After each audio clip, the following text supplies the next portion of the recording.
Hi everyone, स्वागत है आपके अपने चैनल सरकारी नौकरी में। 69,000 शिक्षक भर्ती में जो 90-97 समर्थक शुरू से ही अभ्यर्थी लड़ रहे हैं, सरकार के साथ लड़ रहे हैं और कुछ अभ्यर्थियों के विपरीत लड़ रहे हैं, विरोध में लड़ रहे हैं। ऐसे अभ्यर्थियों का एक ऑडियो जो है वायरल हो गया, एक लीक हो गया है, जिसमें उन्होंने 14 जुलाई जो अहम डेट है माननीय सुप्रीम कोर्ट में सुनवाई का, उसमें आगे की क्या रणनीति है, वो क्या करना चाहते हैं, सब कुछ इस ऑडियो में है।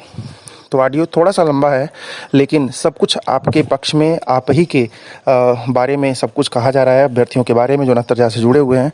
तो वीडियो में बिना स्किप किए आप एक एक बात को सुनिए। इसलिए बोल रहा हूँ स्किप नहीं करना है, क्योंकि आप हर एक पॉइंट को सोचिए, क्यों क्या कर रहे हैं, किस मकसद से कर रहे हैं, और हर एक पॉजिटिव निगेटिव की बातों को अपने ध्यान में रख करके कमेंट बॉक्स में आप लिखिए जो कौन सी बात आपको अच्छी लगी, उसमें कौन सी बात आपको अच्छी नहीं लगी।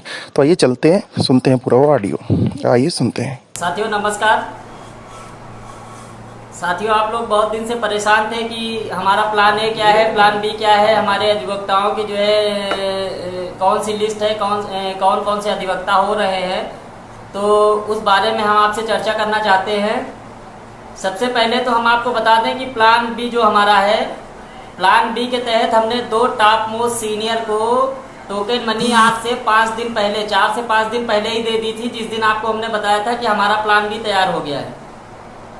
वो एडवोकेट केवल और केवल जो हमारा ब्रह्मास्त्र है कोर्ट में उसी पे बोलेंगे, और वो ब्रह्मास्त्र किस दिन आएगा कोर्ट में ये अभी हम लोग नहीं बता पाएंगे। जिस दिन आना होगा उसके 1-2 दिन पहले आप लोगों तक वो चीज पहुंचा दी जाएगी। और रही बात प्लान ए की, तो दोस्तों प्लान हम लोगों ने कोर्ट के वरिष्ठतम अधिवक्ता को आज टोकन मनी दे दी है। और वरिष्ठतम का मतलब आप लोग समझ रहे होंगे कि क्या है, वरिष्ठतम का मतलब क्या है, बाकी अंशु सिंह आपको बताएंगे। साथियों देखिए, हम लोगों की जो मुख्य मुद्दे सुप्रीम कोर्ट में हैं, उन मुद्दों के तहत 90-97 और बीएड और अन्य जो सभी मुद्दे हैं, इन मुद्दों पे हमारी टीम अपना अपना अधिवक्ता खड़ा करेगी और हर एक मुद्दे को उसी तरह से हम डबल बेंच की तरह ही सुप्रीम कोर्ट में भी लड़ेंगे। क्योंकि मेन बात यह है कि ये एक अंतिम चरण है सुप्रीम कोर्ट का, जहां से हमें लौट कर वापस नहीं आना है, वहां से हमें नियुक्ति लेकर आगे ही की तरफ बढ़ना है।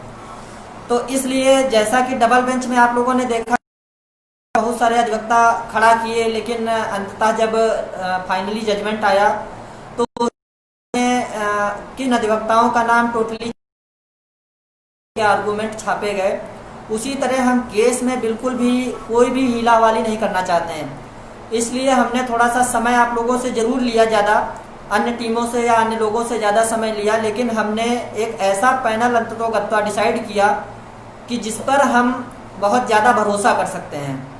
और उसी भरोसे के तहत उस पैनल पे भरोसा करके आज टीम के सदस्यों ने और उनके जूनियर से कंसल्टेंसी करके और आज उनको टोकन मनी के तहत उन वरिष्ठतम अधिवक्ता और उनके साथ साथ उनके जो भी पैनल के थ्रू थे, उनको टोकन मनी के साथ 15 लाख रुपए का अमाउंट डिपॉजिट कर दिया गया है। और उनके साथ में एक कंडीशन ये है कि अगर उन अधिवक्ता जी का फीस पेमेंट 14 जुलाई से पहले की तारीख तक नहीं हो पाया, 14 जुलाई जो कि सुनवाई की तिथि है, उस सुनवाई की तिथि के पहले ही उनका पूरा का पूरा पेमेंट हमें ड्यू खत्म करना है। उनकी फीस 25 लाख रुपए प्लस उनकी ड्राफ्टिंग का और उनके अदर एक्सपेंसेस हैं।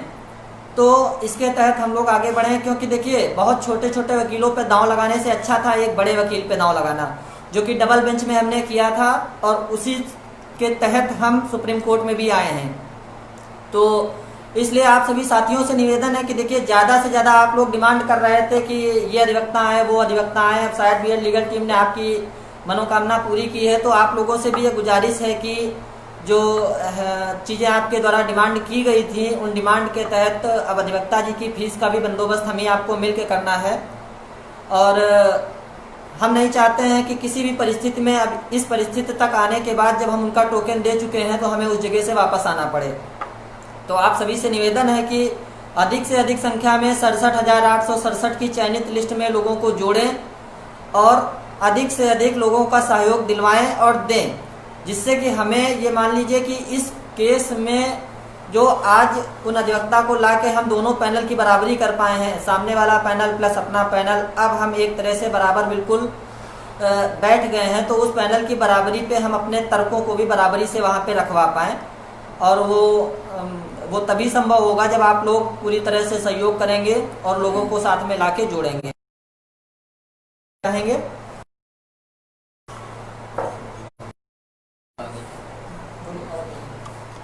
सभी साथियों को नमस्कार। आशा करते हैं आप सभी लोग अच्छे होंगे। इस कोरोना जैसी महामारी के समय में भी आप लोग टीम से जुड़े हुए हैं लगातार और लगातार सहयोग कर रहे हैं। इसके लिए टीम जो है आप सभी के लिए आभारी है। और पूरी उत्साह के साथ अगर हम देखें तो जिस उत्साह के साथ हमने डिवीज़न बेंच में जिन मुद्दों के बिहाफ पर जीत हासिल की है, वही मुद्दे सुप्रीम कोर्ट में भी हम उसी प्रकार से उसी उत्साह के साथ जीत अवश्य हासिल करेंगे। प्रथम उद्देश्य हमारा यही है कि 14 को हम सुप्रीम कोर्ट से ग्रीन सिग्नल हमें मिल जाए, जिससे जितने भी सिलेक्टेड हमारे साथी हैं वो 14 की तारीख को अंतरिम आदेश पाकर के सभी लोग काउंसलिंग में हिस्सा लें और नियुक्ति पत्र प्राप्त कर विद्यालय को अपने पहुंच जाएं। तो प्रथम यही हमारा उद्देश्य है कि 14 तारीख जो हमारे लिए इम्पोर्टेंट है, और उसके लिए हम लोग जी जान से जुटे हुए हैं। ऐसे कोरोना के समय में भी हम लोग घरों से दूर हैं, बाहर हैं, निकल रहे हैं, लोगों से संपर्क बनाए हुए हैं। बाकी जैसा कि आपको पता है कि मामला जो है बहुत ही गंभीर है। इस मामले में कोई भी मंत्री, कोई भी अधिकारी, कोई भी कर्मचारी कुछ भी नहीं कर सकता है। जो भी हो सकता है वो एक अच्छे और मजबूत अधिवक्ताओं के पैनल के द्वारा ही संभव है। और उस पैनल को हमारी टीम ने डिसाइड कर लिया है। हमारे जो भी प्लान है वो सीक्रेट है, कॉन्फिडेंशियल है। प्लान ए और प्लान बी पर काम हो चुका है, लेकिन उस काम को पूरी तरह से अंजाम देने में आप सभी का सहयोग अति आवश्यक है। यदि आप टीम से जुड़े हुए हैं और आपने अभी तक टीम को सहयोग नहीं किया है तो कृपया करके सहयोग करें। वह दूसरे अन्य साथियों को जो आपके ही साथ में हैं और ग्रुप में जुड़े हुए हैं उनको भी प्रेरित करें कि टीम ने जिस इकोनॉमिकल सिचुएशन में भी डिवीजन बेंच में भी दो टॉप मोस्ट लॉयर्स के साथ में सुनवाई कराई और पूरी तरह से आश्वस्त कराया और जीत हासिल की है, उसी प्रकार से जो टीम पर भरोसा आप लोगों का वो भी बना रहे और उसी भरोसे के साथ हम सुप्रीम कोर्ट में भी जीत अवश्य हासिल करेंगे। तो जितने भी साथी जो अभी हर जिले के व्हाट्सएप ग्रुप में जुड़े हुए हैं, उनमें से अगर देखा जाए तो लगभग मुझे लग रहा 2-3% लोगों ने ही सहयोग किया है, ज़्यादा तो नहीं।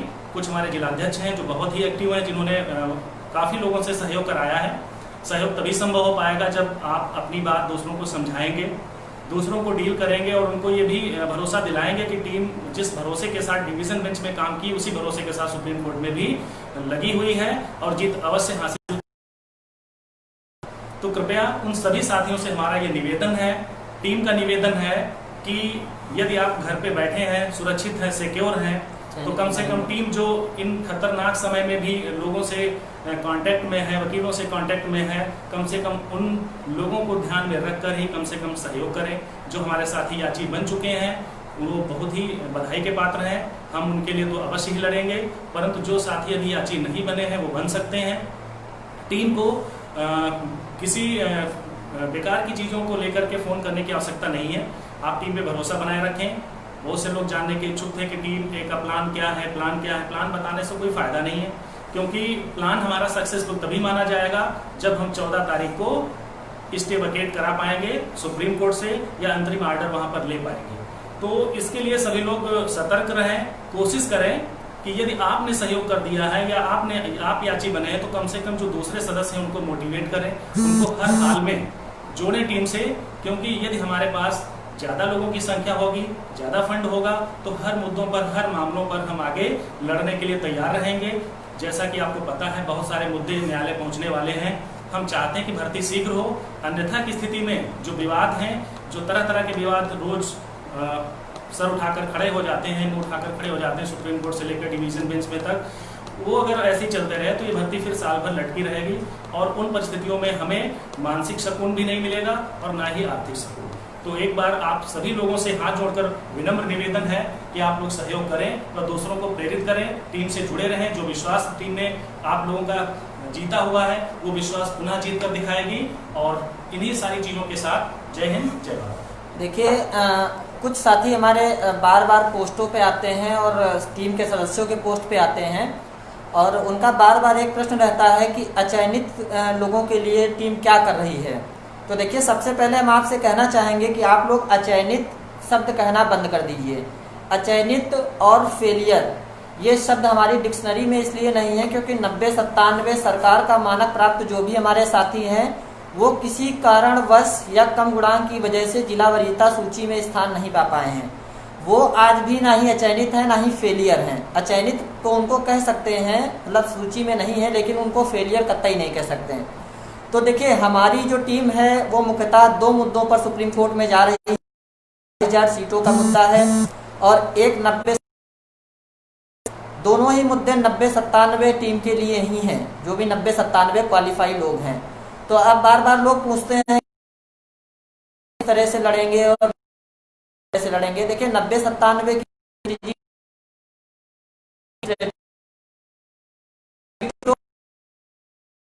22,000 सीटों पे हम आपको बताना चाहते हैं। जैसे आपका आरटीई एक्ट है, आरटीई एक्ट के तहत 7:6 जो अनुपात होना था स्टूडेंट एंड टीचर का, जो रेशियो होना था वो रेशियो 30:1 का होना था। उसके तहत हम कोर्ट में ये ग्राउंड्स लेके जाएंगे कि ये बताइए, आपका जब ये रेशियो जो 30:1 का है, अगर आप टीचर्स हैं इनको आप फिल नहीं करेंगे तो ये रेशियो कभी बराबर नहीं हो पाएगा। दूसरा, आनंद बनाम उस जजमेंट में माननीय ललित सर ने साफ साफ कहा था कि अगली 2 भर्तियों में 1,37,000 पदों को भरना था। 37,000 पदों के सापेक्ष 68,500 की पिछली भर्ती हुई, 69,000 की दूसरी भर्ती हुई। तो 68,500 की भर्ती में जब 22,000 सीटें आपकी वैकेंट रह गई और से ज्यादा लोग पास हो गए, तो जाहिर सी बात है यहाँ गवर्नमेंट का जो मानक है स्टैंडर्ड, उसको पास करने वालों की संख्या ज्यादा है।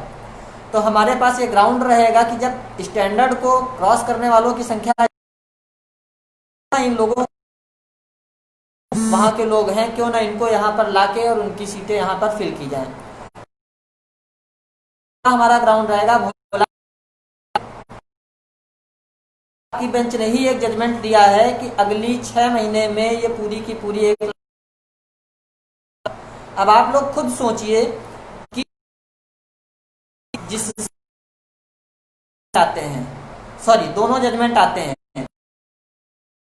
ललित साहब कहते हैं कि 1,37,000 पदों को अगले 6 महीने में भर देना है, पहले में कहते हैं कि अगली 2 भर्तियों में भर देना है, और पुनः आपका पूरा मामला उन्हीं बेंच में जा रहा है। ललित साहब अपने ये जजमेंट दिया और मेरे ही जजमेंट को आप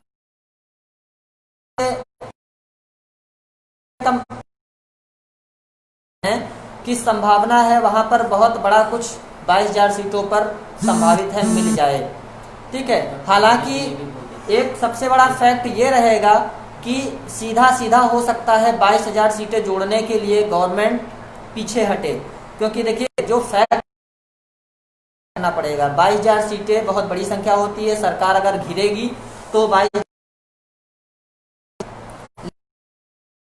वहां पर ये नहीं, हमारे जो याची आए हुए हैं, हमारे जो पेटिशनर्स हैं, हमें लोगों से कोई मतलब नहीं, क्योंकि हमारे पेटिशनर 90-97 पे, मतलब जितने लोग आपसे मांगने आए हैं उन लोगों को आप दे दीजिए, अन्य लोगों से कोई हमें समस्या नहीं। तो इस तरह से हम 22,000 सीटों के ग्राउंड पे जाएंगे और हमारा 90 और हमारा आवाज देखिए, आप देखिए, और हमारा 90-97 का ग्राउंड जो है वो तो ड्यू टू वैसे ही रहेगा जैसा कि हमारा डबल बेंच में था। तो इस तरह हम लोग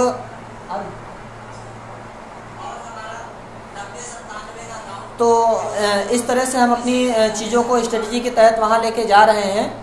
और इसी तरह साथियों आपसे अपील है कि आप लोग थोड़ा टीम का सहयोग और मनोबल बनाए रखें, जिससे कि हम लोग जिस स्ट्रेटजी प्लान है और प्लान 2 के तहत काम कर रहे थे हो सके। आप लोग इस वीडियो को थोड़ा ज़्यादा से ज़्यादा शेयर कर दीजिए, जिससे सभी साथी टीम की रणनीति को समझ पाएं और उससे जुड़ पाएं। आप लोग जो बार बार नाम बताइए, अधिवक्ता का नाम बताइए, के तहत ही आप लोग भी जान रहे हैं, अंडरस्टूड है कि अधिवक्ता कौन है, और हम भी जान रहे हैं कि अधिवक्ता कौन है। इसलिए ना मेरे मुंह से निकलवाइए ना आप अपने मुंह से निकालिए। आप भी अंडरस्टूड हैं, हम भी अंडरस्टूड हैं। आप अपना काम करिए, हमें अपना काम करने दीजिए। सिर्फ और सिर्फ हम ये चाहते हैं कि एक रणनीति के तहत हम पूरे केस पे जीत हासिल करें। हमारा बोलना हो सकता है सोशल मीडिया पे एक धमाका कर दे, तो इस वजह से हम टीम के मेंबर किसी के भी मुंह से आप ये उम्मीद मत करिए कि हम नाम निकालें। आप अपना काम करिए। हम लोगों ने आज उन वरिष्ठतम अधिवक्ता को 15 लाख रुपए का टोकन मनी दे दिया है। उसके बाद वीडियो हम लोग इन करेंगे। दोस्तों, अब हमारे जो कोर्ट के वरिष्ठतम अधिवक्ता को टोकन दी गई है, तो हम बस अन्य टीम को यही कहना चाहते हैं कि आप लोग जो है अब ज़्यादा वकीलों पर प्रयास मत कीजिए। 50,000 के वकील को ले जाके आप केस नहीं जीत पाओगे। सामने से बहुत बड़ी फौज खड़ी हुई है विरोधियों की, तो वकील चाहे करने की भी हमारे हिसाब से अब ज़रूरत नहीं है। अगर ज़रूरत है तो आप अगर हमको सहयोग और समर्थन देंगे तो हमारा जो वरिष्ठतम अधिवक्ता है खुद जाके अपना पक्ष रख के चला